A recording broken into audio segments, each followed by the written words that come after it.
Welcome to Off the Lips, this week's Off the Lips session. And thank you to the couple of new faces around, very exciting. Thanks guys for joining. Today we have Michelle. Where's Leander? Leander is sitting over there.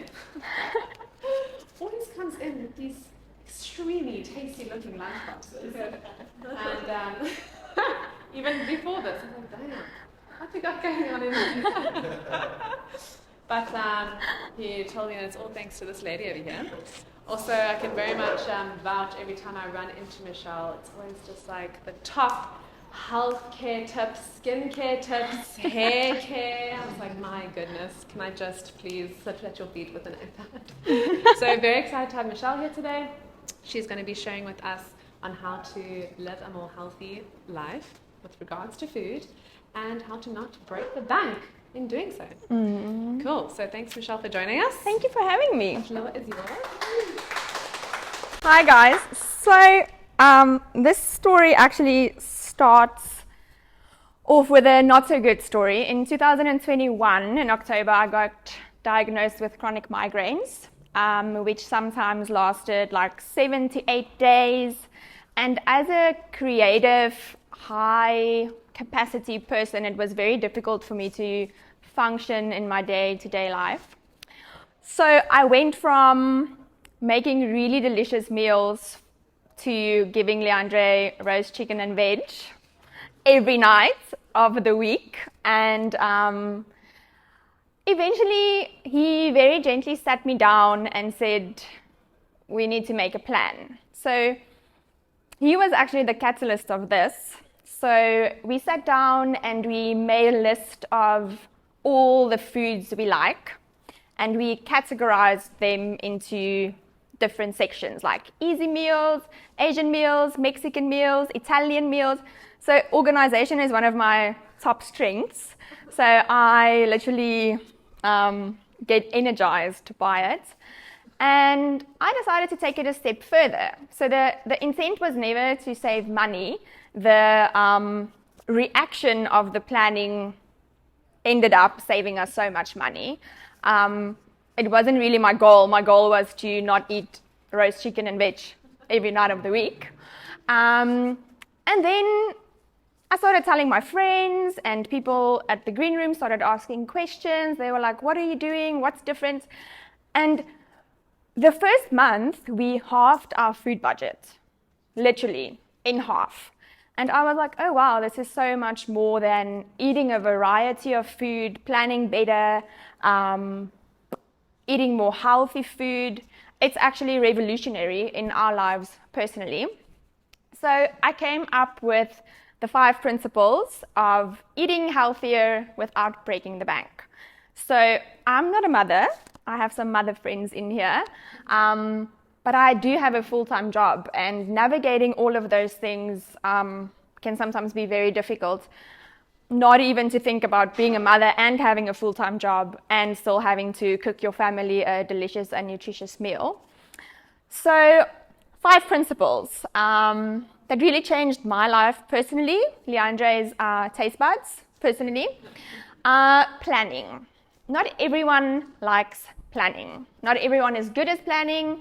If you need help planning, I'm willing to help you plan. So after we categorized our 40 or 50 favorite meals, I sat down and I chose one out of each category for 6 meals out of a week. So I say dinner because it's the biggest meal of the day. It brings family around the table. It's where you can connect after the day.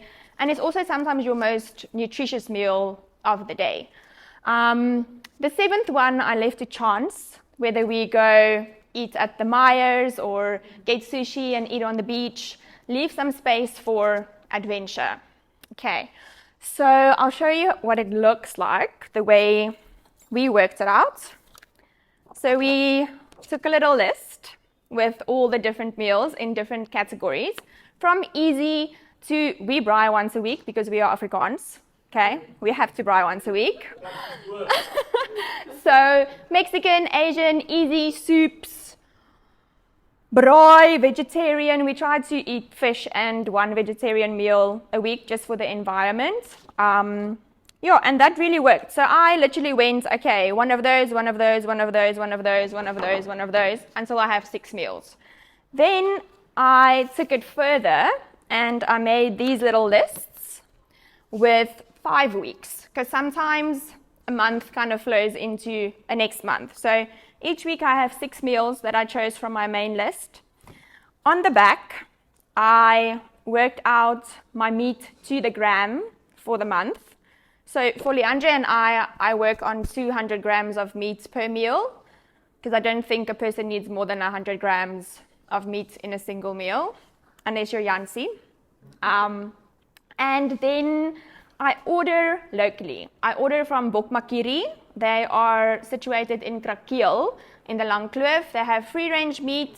They deliver it to your home, and then you can just repackage it into smaller packages. And I worked out to the T the ingredients that I need for the week. And this is how my life goes. It's easy.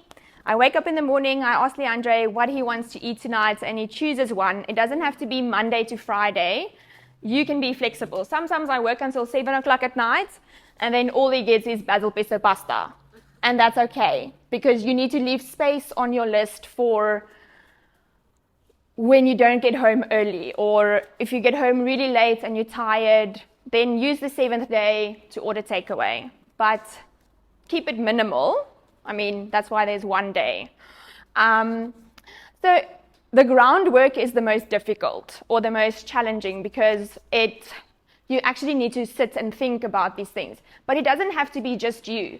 You can involve your family, your husband, your kids. What do you like? What do you like? Make the list, and then you can do the rest. Okay. The second one is avoid being led into temptation. Okay, which is for me, I'm an impulsive buyer. When I was sick, I used to go into Checkers like this, without thinking about it. And at the end of the week, you sadly throw away so much food. The beautiful thing about the meal plan is that as the week goes by, your fridge gets emptier and emptier and emptier, and then you have to fight the poverty mindset which we are born with, like, there's not enough food. It's supposed to be like that, because you get to the end of the week and there's nothing left. And you have this glorious feeling of, I wasted nothing. I used everything in my plan, and whatever's left over, you can roast and freeze or have a snacky dinner, like we call it, all the things that are left. So I decided to avoid going into the shop, because we are consumers and I don't have self-control. So I use either Dash from Woolies or Checker 6060. I use Bokmakiri for my meat. We have the green box from Catherine Falconer. She delivers to your door. There's many options, not only for self-control, but also for convenience. So we try to fight conforming to instant meals and things like that because of our economy and just because it's convenient. But we get to use the convenience of food delivery for our own good. Okay. Third one, buy what's in season. We love avos very much, but certain times in the year I just don't buy them. And I've learned that buying what's in season and what's available and adjusting your meal plans accordingly is not only good for the environment and your health, but also for the pocket. So I always try to buy what's in season. Food storage. Okay, that's a biggie. Tomatoes don't belong in the fridge. Contrary to popular belief, they don't belong in the fridge. Potatoes don't belong in the fridge because it makes them super starchy and not that nice. Okay, onions don't belong in the fridge. Simple things like Googling the best way to store food. I take our lettuce on a damp kitchen towel, and then I put it on top, close it with a kitchen towel, and put it in a Ziploc bag. it lasts so much longer. Herbs, all of those things. Just the simple task of splitting your food. I have different Tupperwares in the fridge for my fruit, different ones for my peppers, not mixing them, and finding the best way to preserve your food. If something happens to go off, cook it and freeze it, or improvise your meal plan so that you don't have to waste, because wastage constitutes to 30% of losing money. I mean, all of us know how restaurants waste. Like, you buy pretty fruit and vegetables instead of the ugly ones that are just as edible. So to think out of the box when it comes to storing your food really makes a difference. And then the last one, to make your plan work for you. Not every family is the same. Some eat kosher, some are halal, some are vegetarian. There's no strict rules, there's principles, and you can use this in any scenario in your life. Whether you're single, whether you're married, whether you have kids, whether you don't have kids, make it work for you. If you have a busy life and you only get to do 3 set meals on your plan a week, then that's okay. It's something. It doesn't have to be this big hoo-ha. You can start small. I started with 1 plan written on a paper, and then when I was done with that plan, I made another one. Now we have 4, and none of the meals are ever the same. That's the miraculous things. Your children and your husband or yourself won't ever get bored. There's a variety. You kind of blend them in together so that you make sure that you never waste. So that's a really cool thing. And let me just get to my last point here.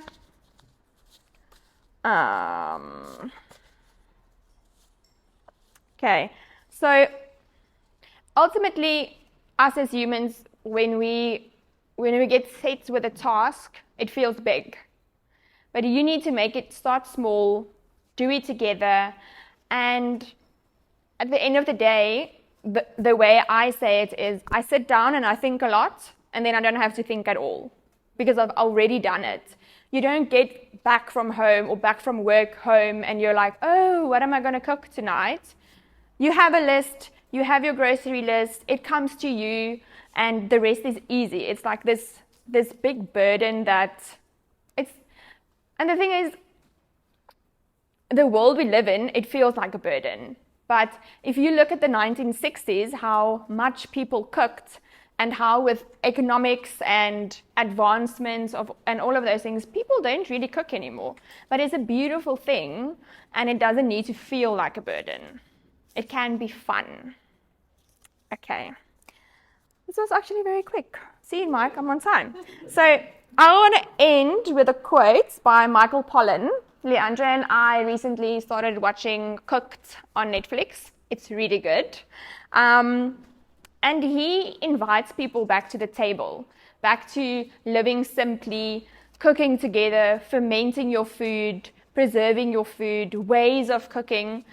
And it's so beautiful to see him actually embrace it. And he says, cooking, I found, gives us the opportunity, so rare in modern life, to work directly in our own supports of the people we feed. If this is not making a living, I don't know what it is. In the calculus of economics, doing so may not always be the most efficient use of time, but in the calculus of human emotion, it's beautiful even so. For is there any practice less selfish, any labor less alienated, any time less wasted than preparing something delicious and nourishing for the people you love? Yeah. Thank you. If anyone wants to come and look at the plans that I brought with or have any questions, you're welcome to come and ask me. Yeah, sure. Why not? Quality control. We usually open up the floor to some questions. Tonight we are braaiing because it's hot. And we're literally just going to have braai and garlic bread and salad. Yeah.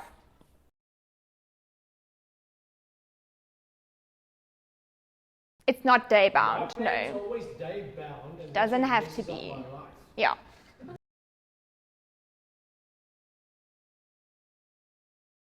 Leave space for yourself for once a week. Once a week, like the other night, didn't like have a good day, blah, blah, blah, so Leandre ordered pizza. But we're not going to have pizza every night because it defeats the purpose of the plan.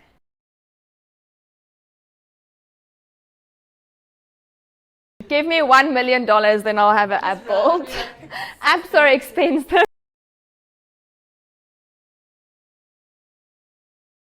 So how I did it is we wrote the meals down in categories already. So you have the categories. Then I chose one of each category. I wrote it on a paper on the one side.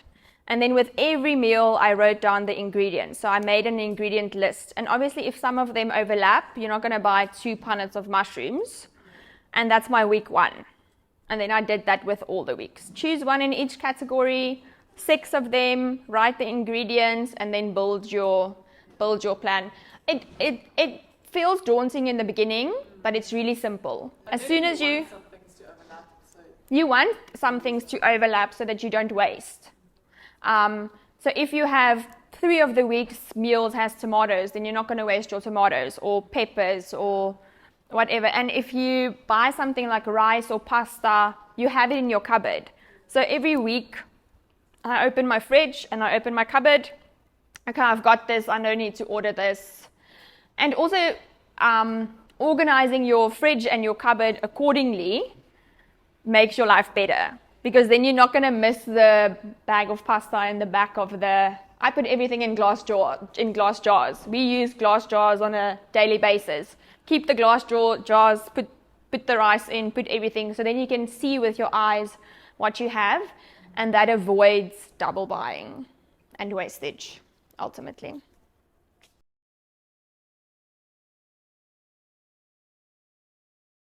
Because tomatoes are acidic, and the coldness makes them melerig, like floury. It changes the texture of the tomato. So instead of being smooth on the palate and sweet, it becomes powdery, yeah, starchy, yeah. And the same with potatoes.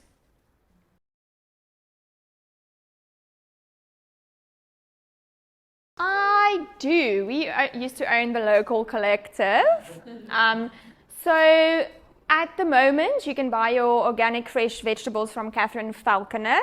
She has the green box, and they come straight from the farm to your house. We also have Timion. They also sell fresh vegetables. And I buy from Woolies, and I get upset when the things come in packages.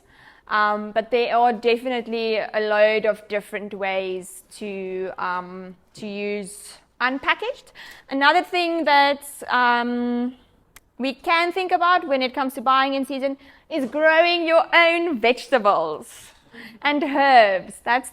It's fun. You can get your kids to do it with you. Consider the water shortage. Consider the seasons. Consider what you plant when. Anyone can do it.